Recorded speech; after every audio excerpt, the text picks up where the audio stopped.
حضرت یعلا بن مرہ کی کہانی سنیے۔ فرماتے ہیں غزوے سے ہم واپس آ رہے تھے، راستے میں پڑاؤ ہوا تو حضور ایک درخت کے نیچے استراحت فرمانے کے لیے لیٹ گئے، اور میری ڈیوٹی یہ تھی کہ میں تلوار لے کے حضور کا پہرا دوں۔ میں کھڑا ہو گیا، باقی لوگ بھی سو گئے، تو میں نے ایک منظر دیکھا کہ دور صحرا میں ایک درخت تھا جو ہلنے لگا۔ تھوڑی دیر کے بعد وہ اپنی جڑوں سمیت باہر آیا اور اپنے آپ کو گھسیٹتا ہوا میرے برابر آ کے کھڑا نہیں ہو جاتا، تھوڑی دیر کے بعد وہ واپس وہاں جاتا ہے اور جہاں سے اکھڑا تھا وہاں جا کے دوبارہ نصب ہو جاتا ہے۔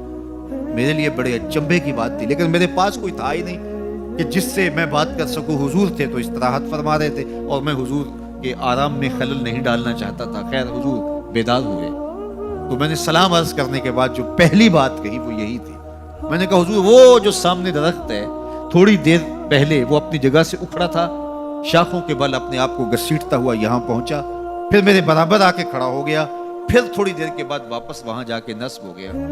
یہ جب کہانی سنائی تو میرے حضور نے تعجب نہیں کیا، اچھا کیسے ہوا، کیسے آیا، کتنا وقت لگا، کتنی دیر ہوئی، کوئی سوال نہیں کیا، بلکہ فرمایا ہذہ شجرۃ استاذنت ربھا، فرمایا یعلا بن مرہ یہ درخت ہے، اس نے رب سے اجازت چاہی تھی کہ مالک تیرا محبوب نیڑے آیا ہے، سلام نہ کر رہا ہوں، فآذن لہا، اللہ نے اس کو اذن دے دیا تھا، یہ مجھے سلام کرنے کے لیے آیا تھا۔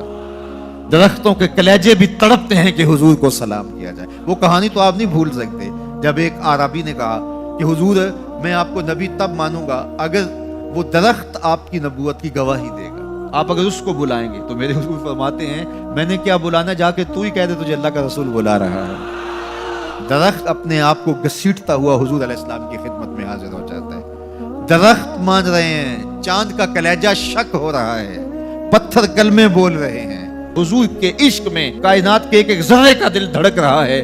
وہ کیا کسی نے کہا تھا، زمین جل رہی ہے، آسمان جل رہا ہے، محبت میں سارا جہاں جل رہا ہے۔ پوری کائنات حضور کی آتش محبت میں جل رہی ہے اور حضور کے وصل کے لیے تڑپ رہی ہے۔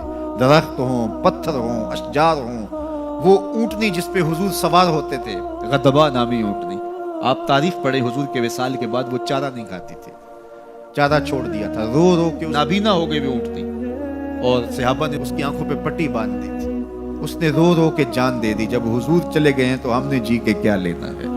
آپ نے محبت کی لوگ داستانیں سنی ہوں گی، محبوں نے محبوبوں کے لیے کیا کچھ کیا، نہریں کھودی، تکلیفیں سہی، اذیتوں سے گزرے، سولیوں پہ چڑھ گئے، لیکن آپ نے آج تک ایسا منظر نہیں دیکھا ہوگا کہ محبوب نے لب پھینکا ہو اور محب نے اپنے ہاتھوں پہ لے کے چہرے پہ مل لیا۔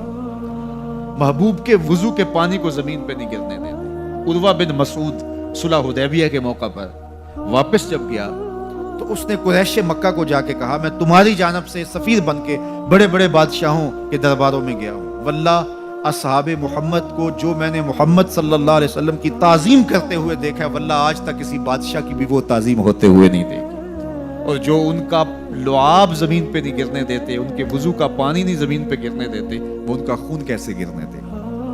تو جنگ کا ارادہ ترک کر دو۔ تاریخ بتاتی ہے صلح حدیبیہ کے بعد سیدھا فتح مکہ ہوا ہے، قریش کے ساتھ پھر کوئی جنگ نہیں ہوئی، اس لیے کہ ان کے دلوں پر ایک رعب بیٹھ گیا تھا۔